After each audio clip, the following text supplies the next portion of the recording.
Middle east से Hormuz strait को लेकर बड़ी खबर सामने है। अगले दौर की बातचीत से पहले फिर से हॉर्मुज स्ट्रेट को बंद कर दिया गया है। ईरान की यूएस से नाकेबंदी हटाने की मांग है। अमेरिका पर समुद्री डकैती का इल्जाम लगाया है ईरान ने। हॉर्मुज स्ट्रेट पर हमारा कंट्रोल है, ईरान ने ये भी वाज़ेह कर दिया है। वाज़ेह रहे कि कल खबर आई थी कि ईरान हॉर्मुज स्ट्रेट को पूरी तरह से खोल रहा है। लेबनान के साथ अमेरिका की जो सीज फायर की डील हुई है उसके सबब ये फैसला लिया गया था, लेकिन आज ईरान की तरफ से बड़ा स्टेटमेंट दिया गया है। जब तक अमेरिका की नाकेबंदी रहेगी हॉर्मुज स्ट्रेट नहीं खोला जाएगा।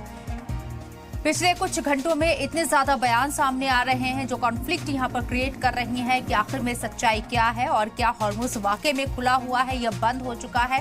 हालांकि ईरान ने इसके ऊपर अपनी बात को वाज़ेह कर दिया है कि अमेरिका की नाकेबंदी के साथ हॉर्मुज स्ट्रेट को नहीं खोला जाएगा। अमेरिका यहां से नाकेबंदी हटा ले, हॉर्मुज स्ट्रेट को खोल दिया जाएगा। जो डील में बातें हुई हैं उनको इम्प्लीमेंट किया जाएगा।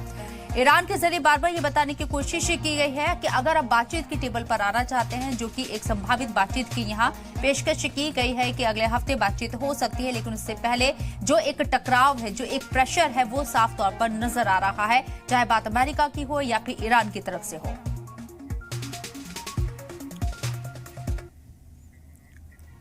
मिडिल ईस्ट में जारी कशीदगी खत्म होने का नाम नहीं ले रही है। ईरान ने फिर से हॉर्मुज स्ट्रेट बंद कर दिया है। इसे कल ही खोला गया था, लेकिन अब इस समुद्री रास्ते पर पाबंदियां लगा दी गई हैं। ईरान ने कहा है कि अमेरिका से बातचीत के बाद उसने भरोसे में आकर कुछ तेल और माल ले जाने वाले जहाजों को गुजरने दिया था, लेकिन अमेरिका ने अपने वादे नहीं निभाए और नाकेबंदी के बहाने जहाजों के साथ सख्ती की। ईरान ने कहा है कि ये सीजफायर डील की खिलाफ वर्जी है, इसलिए अब हॉर्मुज से जहाजों की आमदोरफ्त पूरी तरह फौज के कंट्रोल में होगी। ईरान ने साफ चेतावनी दी है कि जब तक अमेरिका उसके बंदरगाहों पर लगी नाकेबंदी नहीं हटाता है, तब तक वो हॉर्मुज से जहाजों को गुजरने नहीं देगा। अमेरिका ने हॉर्मुज से नाकेबंदी हटाने से इनकार कर दिया। ट्रंप का कहना है कि जब तक ईरान अमेरिका के साथ समझौता नहीं करता है, तब तक ये जारी रहेगी। ट्रंप ने यह भी कहा है कि अमेरिका हर हालत में ईरान के पास मौजूद एनरिच्ड यूरेनियम लेकर रहेगा। उन्होंने चेतावनी दी है कि अगर बातचीत से समझौता नहीं हुआ तो ये काम और सख्त तरीके से किया जा सकता है। मिडिल ईस्ट से जुड़ी पिछले 24 घंटे के 5 बड़े अपडेट्स पर अगर नजर डालें तो खबर यह है कि अमेरिका और ईरान की टीमें पीर को फिर से पाकिस्तान में बातचीत कर सकती हैं। ऐसी खबरें जरा के हवाले से लगातार आ रही हैं, संभावना बनी हुई है। हालांकि दोनों फरीक ने अभी तक इस पर किसी तरह की तस्दीक नहीं की है। कल ईरान ने हॉर्मुज स्ट्रेट को खोलने का ऐलान किया और आज एक बार फिर से बंद कर दिया। इल्जाम लगाया कि अमेरिका सीजफायर समझौते का ठीक से पालन नहीं कर रहा है। वहीं ईरान ने चेतावनी दी कि अगर अमेरिकी नाकेबंदी जारी रही तो हॉर्मुज स्ट्रेट खुला नहीं रहेगा। साथ ही ईरान ने ट्रंप के कई दावों को गलत बताया। इससे पहले ट्रंप ने कहा कि ईरान के साथ समझौते में अब कोई बड़ी अड़चन नहीं बची है। हालांकि डील पूरी होने तक फौजी नाकेबंदी जारी रहेगी। इजराइल और लेबनान के बीच सीजफायर लागू होने के बाद लेबनान में हजारों लोग अपने घरों की तरफ लौटने लगे हैं और एक खुशाइन बात है।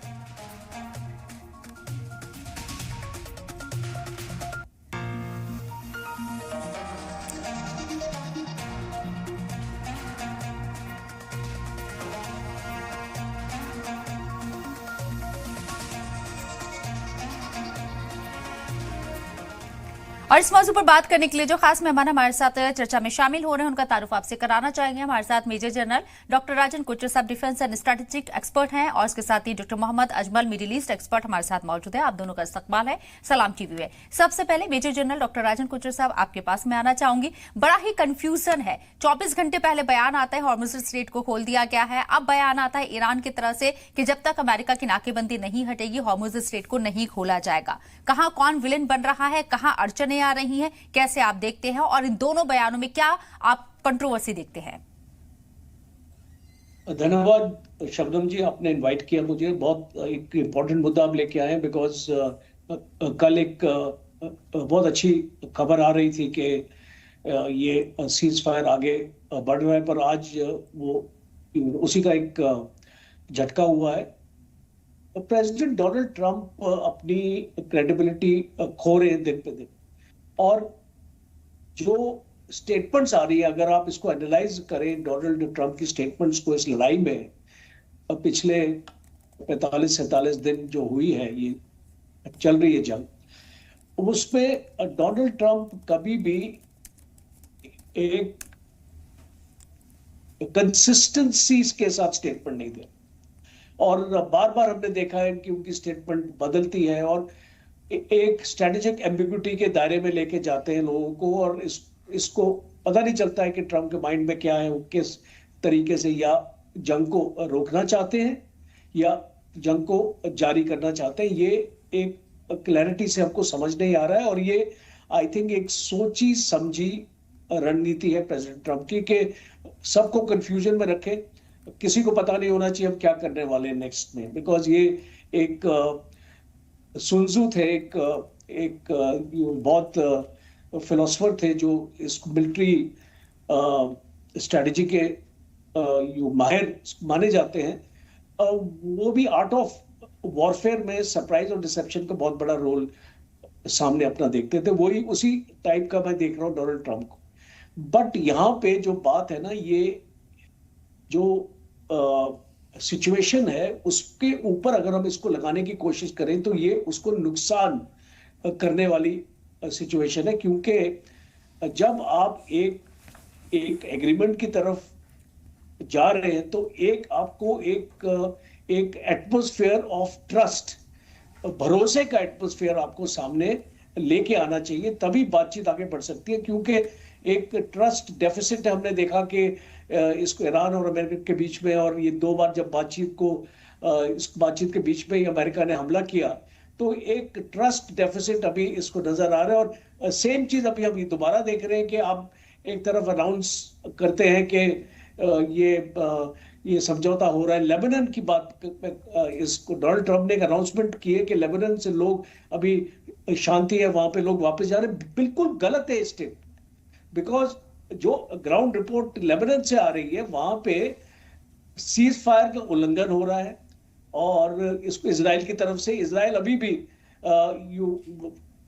वहां पे बीच बीच में फायरिंग भी चल रही है, और वहां पे कोई भी रियरवर्ड मूवमेंट इजराइल ने अलाउ ही नहीं किया। तो इस तरीके की अगर आप एक स्टेटमेंट देंगे, और देखिए ईरान के पास भी अपने सोर्सेज हैं, और जो एक्यूरेट इंफॉर्मेशन ईरान की तरफ से भी एक स्टेटमेंट आई है कि ट्रम्प झूठ बोल रहे हैं, और जो भी 5-6 चीजें ट्रम्प ने बताई हमने उसको एग्री नहीं किया। जैसे कि आपने अपने ओपनिंग नैरेटिव में बताया था इसके यूरेनियम के बारे में कि इसको ट्रम्प ने बोला है कि ईरान इज एग्रीड कि वो यूरेनियम में 450 केजी है वो अमेरिका को हैंड ओवर करेगा, वो कभी भी नहीं हैंड ओवर करेगा। तो इसलिए मुझे लगता है कि अभी एक पाकिस्तान का, मुझे लगता है कि इसमें रोल काफी चैलेंजिंग हो गया है, क्योंकि ये अगर इस तरीके की स्टेटमेंट्स आएंगी, पाकिस्तान तो एक मैसेंजर ही है, वो उसको यहाँ से वहां आपको खबर अपना दे रहा है। तो अगर इस तरीके की स्टेटमेंट्स आएगी तो मुझे इसको लगता है कि बहुत मुश्किल हो जाएगा ये जो पीस टॉक्स को, जो हम सेकेंड राउंड की बात करते हैं, जो हम सोच रहे थे कि 2 दिन बाद ये हो जाएगा, मुझे लगता है कि अभी इसमें कुछ और वक्त लगेगा। बिल्कुल। मेरे साथ और गेस्ट भी इस चर्चा में मौजूद हैं, उनका भी रुख करना चाहेंगे। हमारे साथ डॉक्टर मोहम्मद अजमल हैं, मिडिल ईस्ट एक्सपर्ट हैं, उनका रुख करूंगी। डॉक्टर मोहम्मद अजमल, महज कुछ घंटों के अंदर ट्रंप जो है 7 मरतबा अपने बयान बदल देते हैं, और उन 7 बयानों का ईरान जो है उसकी मुखालिफत करता है या उसको कंडम करता है कि ये झूठ बोल रहे हैं, इसमें कोई सच्चाई नहीं है।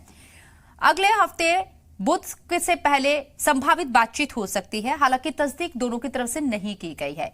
बातचीत से पहले ये जो बयान दिए जा रहे हैं कॉन्ट्रडिक्शन टाइप के, आपको लगता है ये प्रेशर बनाने की कोशिश है बातचीत से पहले कि दोनों अपनी जिदों पर अड़े रहे हैं और एक दूसरे को कन्विंस करने के लिए, राजी करने के लिए ये शगुफा छोड़ा जा रहा है? जी देखिए, शुक्रिया।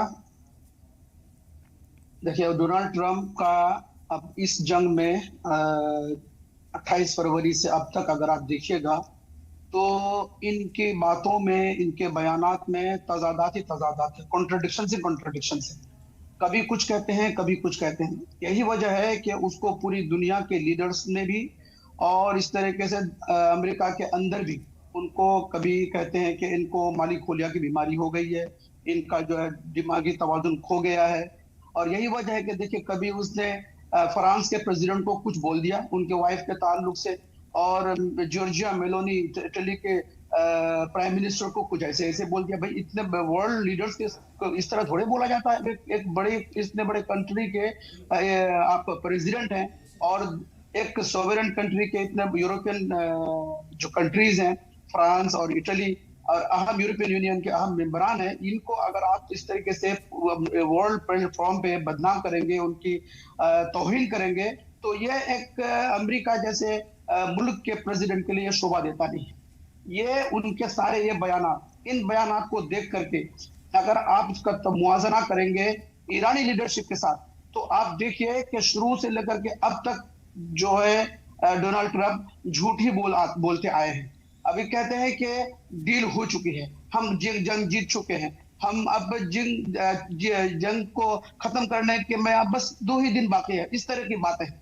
आगे जो मुज़ाकरात का ताल्लुक है, ये मुज़ाकरात सबसे पहली बात तो यह है कि अमेरिका की तरफ से तो है कि मुज़ाकरात हो, और ईरान तो पहले से तैयार है कि भाई अगर मुज़ाकरात ईमानदारी से हो, इखलास के तौर पर हो, मुखलिसाना संजीदगी के तौर पर हो, तो हम तो हर तरह से तैयार हैं। लेकिन अगर आप हमारे ऊपर किसी तरह का दबाव बनाएंगे, तो फिर हमारा मामला समझिए टिट फॉर टैट का होगा, जैसी करनी वैसी भरनी। हमने वो ईरान ने कह दिया था कि स्ट्रेट ऑफ हॉर्मुज जो है ये खुल जाएगा, खुला हुआ है, और जो है जो शिप्स हैं वो आएंगे जाएंगे, वो कोई दिक्कत इसमें नहीं है। लेकिन ये अमेरिका ने क्या कहा, नहीं हम तो उसकी नाकाबंदी कर देंगे, उसका कंट्रोल मेरे हमारे हाथों में रहेगा।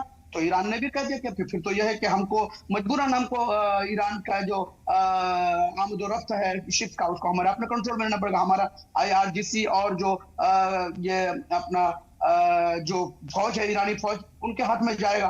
तो ये देखिए मुज़ाकरात को ये टालने का एक बहाना है।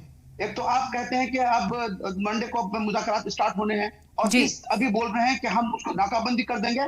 तो ये तो देखिए इखलास नहीं नजर आ रहा है, संजीदगी नजर नहीं आ रही है। इसका मतलब ये कि आप ईरानियों को भी बेवकूफ बना रहे हैं और पूरी दुनिया को बेवकूफ बना रहे हैं। और अगर आपको जंग ही में रहना है, तो फिर तो ईरान तो तैयार है जंग में रहने के लिए। और सबसे असल बात इसमें जो ये है, इस जंग में बने रहने का अमेरिका का, ये इसके ऊपर दबाव है इसराइल का, क्योंकि इसराइल किसी भी हालत में, नेतन्याहू किसी भी पोजीशन में, किसी भी कंडीशन में जंग बंदी के फेवर में नहीं है। लेकिन किसी मजबूरी में आकर के वो हिजबुल्लाह के साथ वो मुज़ाकरात पर बैठने के लिए तैयार हुआ है। और जिस दिन बातचीत हो रही है, उस दिन भी उसने कम से कम 200 के आसपास लोगों को इसने जो कत्ल कर दिया, शहीद कर दिया। तो इससे पता चलता है कि ये लोग मुज़ाकरात चाहते नहीं है, जंगबंदी चाहते नहीं है।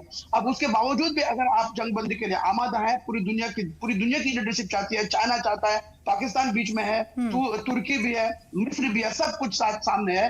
उसके बावजूद भी अगर आप इस तरीके की आप बहाने बनाएंगे, तो फिर ये आप एक वर्ल्ड लीडरशिप की जो आपके ऊपर एक तमगा है, ये शोभा नहीं देता, ये आपको जेब नहीं देता। इसलिए जो है संजीदगी के तौर पर, संजीदगी से मुज़ाकरात की मेज पे आना पड़ेगा, और जंगबंदी के जो नॉर्म्स हैं, जो रूल रेगुलेशंस हैं, उसको कायम रखते हुए इस जंग को जो है बंद करने की तरफ, कंप्लीटली बंद करने की तरफ, और मुज़ाकरात को कामयाब बनाने की तरफ आगे बढ़ना पड़ेगा। वरना जो है फिर यही होगा कि अभी बातचीत चल रही है, फिर पता चला कि कुछ दिनों के बाद फिर जंग शुरू हो गई है। तो अब बिल्कुल, एक तरफ डोनाल्ड ट्रंप जो है बातचीत की बात करते हैं और ये इंश्योर करते हैं कि बहुत अच्छी खबर मिलने वाली है, उनके पास बहुत अच्छी खबर है, लेकिन अभी वो डिस्क्लोज नहीं करेंगे। मेजर जनरल राजन कोचर साहब, आपके पास मैं आना चाहूंगी। दूसरी तरफ, एक तरफ हमने ये भी देखा है, इन जो 40 दिन का जो वॉर हुआ है, अमेरिका, ट्रंप कहते हैं कि वो जंग जीत चुके हैं और ईरान उनके ऊपर बम गिरा रहा है, उनको नुकसान पहुंचा रहा है, उनके 130 प्लेन जो है उसको मार गिरा रहा है। हमने ये भी तस्वीरें देखी हैं। मेरा सवाल आपसे है, ये दोनों आपस में लड़े, हॉर्मुज स्ट्रेट को लेकर यूरोपियन कंट्रीज काफी फिक्रमंद है, और इसके साथ साथ ये भी देखा गया है कि पेरिस में जो है, अगर यहाँ बात करें हम, फ्रांस के जो सदर इमैनुअल मैक्रों और ब्रिटेन के जो प्रधानमंत्री हैं कीर स्टारमर, उन्होंने 40 देशों के साथ जो है एक बैठक भी की है ऑनलाइन, कि किस तरीके से इस पूरे मसले का हल निकाला जाए शांतिपूर्ण तरीके से, रक्षात्मक तरीके से। आपको क्या लगता है, प्रेशर होगा ट्रंप के ऊपर भी? देखिए, जो इसको मुझे लगता है कि ये जिस टाइप का प्रेशर जो स्टारमर और मैक्रोन करते हैं, ट्रंप के ऊपर वो असर नहीं करता है। और ट्रंप ने जो ठान लिया वो उसको करके रहता है, और अब जो उसको रियल प्रेशर उस पर काम कर रहा है वो उसका डोमेस्टिक प्रेशर है। बिकॉज रिपब्लिकन सेनेटर्स भी उसके अगेंस्ट जा रहे हैं, उसका जो मागा बेस है अभी, उसमें से भी बहुत लोग ट्रंप के अगेंस्ट बोलना इसको शुरू कर दिया लड़ाई के लिए। और आप जानते हैं कि प्रदर्शन हुए थे अमेरिका में, और काफी सिटीज में हुए थे, और काफी तादाद में लोग आए थे, बाहर आए थे इसको प्रोटेस्ट करने के कि लड़ाई को रोका जाए। और ट्रम्प का अपनी इस पोजीशन को होल्ड करने के लिए भी काफी लोगों ने इम्पीचमेंट की भी मांग करी है, और मिड टर्म प्राइमरीज भी आ रहे हैं जिसमें ये जो पॉपुलैरिटी है ट्रम्प की पहली बार 32% से कम हुई है। तो ये सारी चीजें अगर मैं देखता हूं तो साफ तौर पे ट्रम्प के ऊपर प्रेशर है, और दूसरा उसका प्रेशर ये है कि ये वो लड़ाई जीत नहीं रहा है, अब वो किस हालत में वापस जाएगा। तो इसीलिए वो टिका हुआ है यहाँ पे, क्योंकि जिस तरीके का एक नैरेटिव ट्रम्प ने सामने रखा है, एक प्रोपेगेंडा जो चल रहा है वेस्टर्न मीडिया में, जब मैं फॉक्स न्यूज को देखता हूँ और वॉशिंगटन पोस्ट को और न्यूयॉर्क टाइम्स को, तो ये सारे आपका रॉयटर्स वगैरह, ये सारे जो आपके प्रिंट और आपका इलेक्ट्रॉनिक मीडिया है, ये एक मैसेज और एक नैरेटिव देने की कोशिश कर रहे हैं कि अमेरिका ये लड़ाई को जीत गया, बिकॉज यही एक तरीका होगा प्रेसिडेंट ट्रम्प को वापस जाने का। और जिस प्रकार से वायलेशन हो रहा है, जिस प्रकार से अड़े हुए हैं ये लोग एक दूसरे के साथ, तो टॉक के चांसेस और दिन पे दिन यूं कम होते जाएंगे। बट मुझे लगता है एंड में मैं ये कहना चाहूंगा कि ये टॉक्स होके रहेंगी, बिकॉज ट्रम्प अभी जो एक पोस्चरिंग कर रहे हैं, खाली एक साइकोलॉजिकल पोस्चरिंग कर रहे हैं टॉक से पहले, और उसको मुझे लगता है कि वो टॉक्स को किसी भी हालत में वो इसी से जुड़ा मैं आपको इंटरप्ट कर रही हूँ। एक सवाल मेरे जहन में है जिसका आप जिक्र कर रहे हैं। पाकिस्तान में इस्लामाबाद में जो 21-22 घंटे की जो मीटिंग चली थी उसमें बहुत सख्त रुख दिखा था। जो दोनों डेलीगेशन थे, चाहे अमेरिकी डेलीगेशन हो या ईरानी डेलीगेशन हो, दोनों अपनी अपनी बातों पर अड़े हुए थे और वो टॉक जो है नाकाम ही रही थी, कोई रिजल्ट नहीं आ पाया। आप कह रहे हैं कि ट्रंप जो है इस जंग से बाहर निकलना चाहते हैं। तमाम मीडिया के अंदर भी ये खबरें हैं कि उन्हें बहुत नुकसान हुआ है, वो जंग से बाहर निकलना चाहते हैं। अगर बार बार ये धमकी देंगे और ईरान को उकसाएंगे तो जो बातचीत होने की गुंजाइश नजर आ रही है उसमें इन बातों को रखा जाएगा, क्योंकि ईरान कहता है बातचीत सोशल मीडिया पर नहीं होती है, ग्राउंड पर होती है।